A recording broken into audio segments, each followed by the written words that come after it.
11 फरवरी से आपका paper start हो रहा है, मंगलवार का दिन है, गणपति बप्पा का दिन।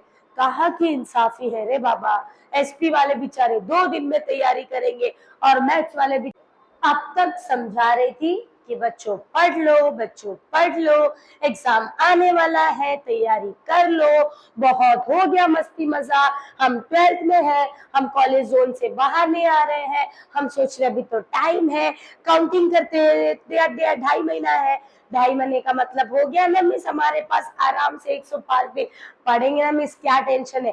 तो लो, जो इतने टाइम से बहुत पहले भी वार्निंग दी थी कि एग्जाम डेट्स आ जाएंगे तो टेंशन में रहोगे, आ गया आपका एग्जाम डेट। और जिस तरीके का टाइम टेबल है बेटा बहुत नॉर्मल नहीं है, टेंशन लेने वाली बात है। तो आपका जो डेट आया है एग्जाम का, वो डेट आया है 11 फरवरी।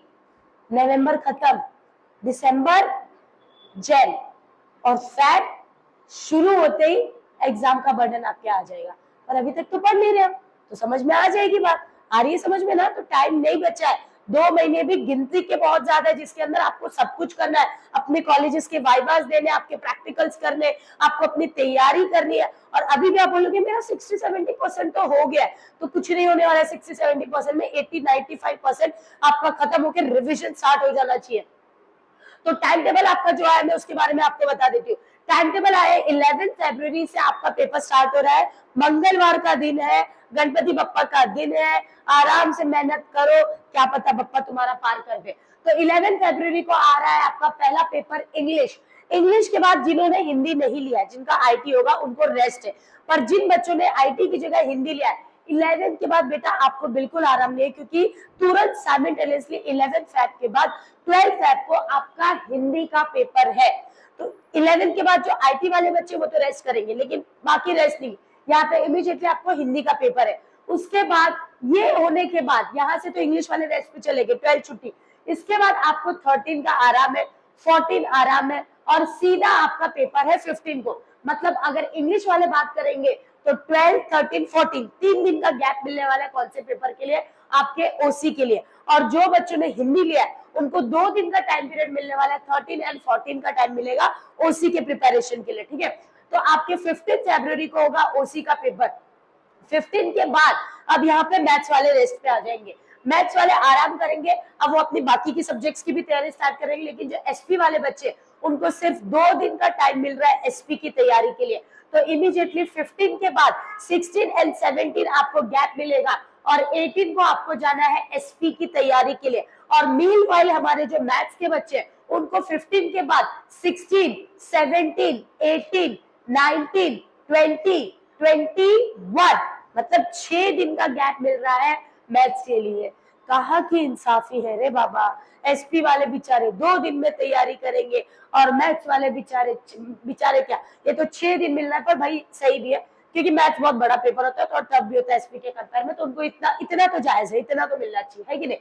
तो 15 के बाद आप लोग का एसपी वालों को 1 दिन का गैप है, और जो मैथ्स वाले उनको 6 डेज का गैप मिलेगा। 6 डेज के बाद सीधा 22 को आपका मैथ्स का पेपर है। लेकिन जो एसपी के स्टूडेंट है, आप जैसे ही 18 को एसपी का पेपर देकर आओगे, यहाँ से आपका थोड़ा रेस्ट टाइम, मतलब बाकी के सब्जेक्ट की प्रिपरेशन आपको स्टार्ट करनी है।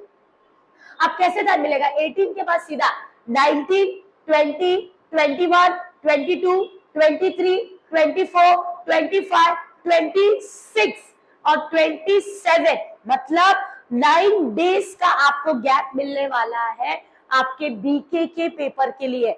पर यहाँ पे माइनस पॉइंट क्या है पता है?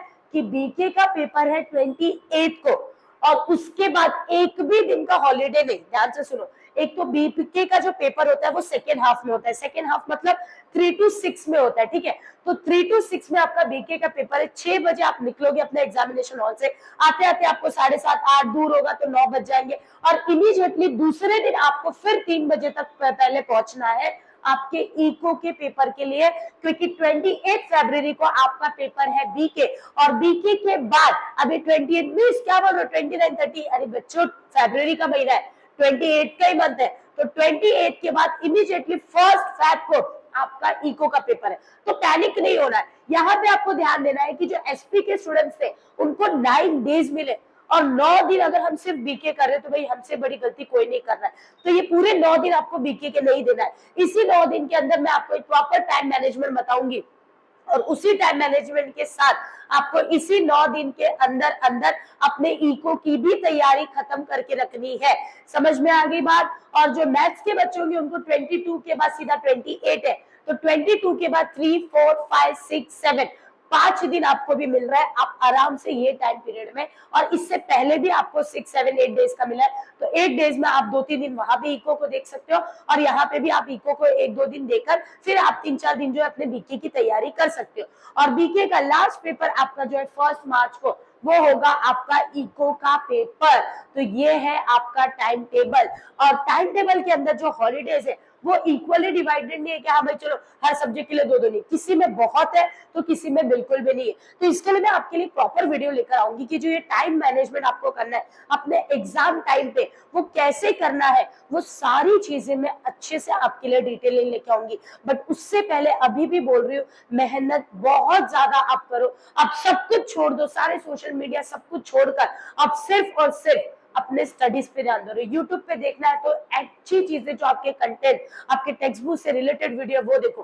फालतू की वीडियो और आपके इंस्टाग्राम वीडियोस को देखकर स्क्रॉल मत करो। तो तैयारी स्टार्ट करो। मुझे विश्वास है कि मेरे जितने भी बच्चे वो अच्छे से करेंगे और बहुत बड़ा क्रैक करेंगे, क्योंकि हम आपके साथ के लिए आपके पास